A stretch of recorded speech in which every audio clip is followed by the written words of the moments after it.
Motion has been made and seconded. All in favor? Aye. Motion carries. Thank you. On the day the TCEQ approved a permit for that controversial dump near Lockhart, a disgusted Byron Frederick cried foul.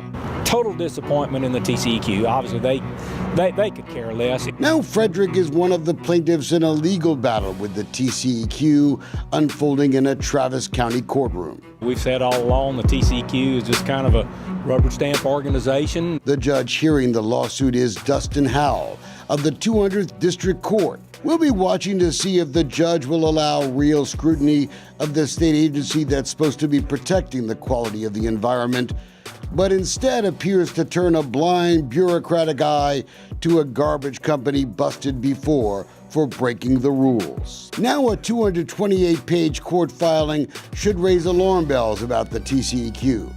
And Green Group, a garbage company linked to a failed dump in Hempstead, a proposed dump in Lockhart, and one in Laredo. One thing we know, the TCEQ can't say they didn't know about Green Group's disturbing behavior since it came to Texas.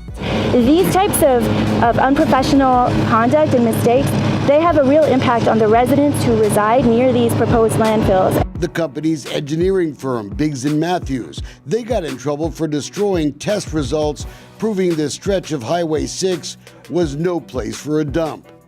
After years of fighting, millions spent, residents proved the dump would have cut through the water table, which makes what's happened in the Lockhart dump case even more egregious, because they did it again here. Quoting, "There is no dispute in this case that 130 EP and its consultants spoliated or discarded all soil samples, field notes, and field logs," the lawsuit read. Quoting, 130 EP's geology report was flawed from beginning to end. Quoting, "The destruction happened even before the TCEQ executive director had completed the technical review of the application." You think they're a dirty company? Yeah, I would say dirty would be a pretty good explanation of it. And then there is the High Hazard Dam, Site 21, downstream from the 130 site. Quoting, "Neither 130 EP nor TCEQ staff evaluated the impacts of the proposed landfill on the Site 21 dam and reservoir.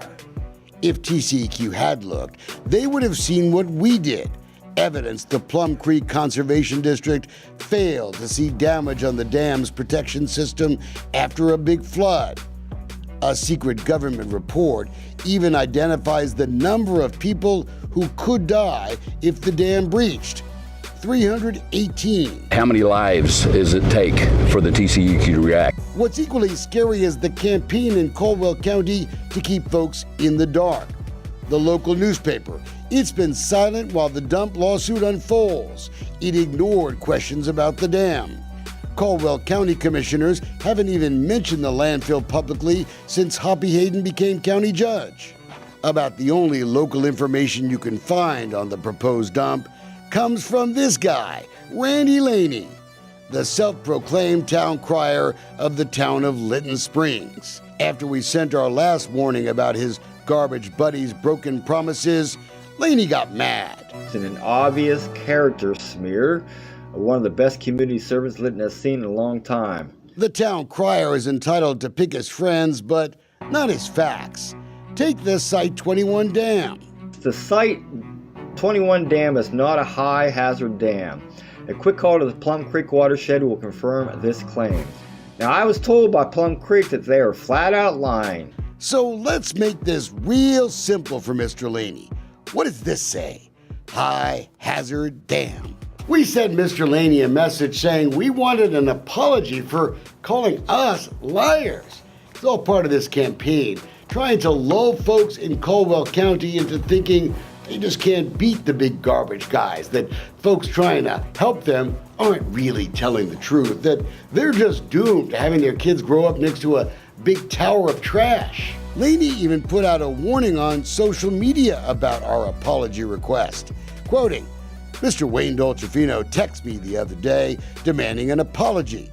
I have a special apology just in mind for him coming this Monday's Commissioners Court meeting. Since I love to hear apologies, we sent a camera to the Caldwell County Commissioners meeting. Mr. Laney, he was a no-show. Guess he lost his nerve. But his pipeline to Green Group has given us some real news. From David Green, the guy in charge of the Lockhart dump, quoting, "Despite our best efforts, we were unsuccessful in completing the host agreement discussions." I kind of wonder what discussions Mr. Green is talking about. The last time he met publicly with Caldwell County Commissioners Court was November 2017. If you're keeping track, that's a year and a half ago. We know. We were there. Green Group wants to put its dump in a place Caldwell County says it legally can't. The county's siting ordinance was passed December 9, 2013. There's no dispute it was passed because of the 130 landfill. On February 18, 2014, more than 2 months later, Green Group filed its first full landfill permit application, quoting, TCEQ's executive director should have refused to continue reviewing and processing the application, the lawsuit claims. In his message to Randy Laney the other day, David Green takes another shot at the folks fighting to protect their kids.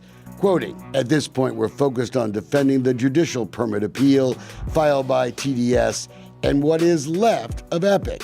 That's what companies like Green Group hope for. That in a town where local politicians cave in, regular folks will just give up.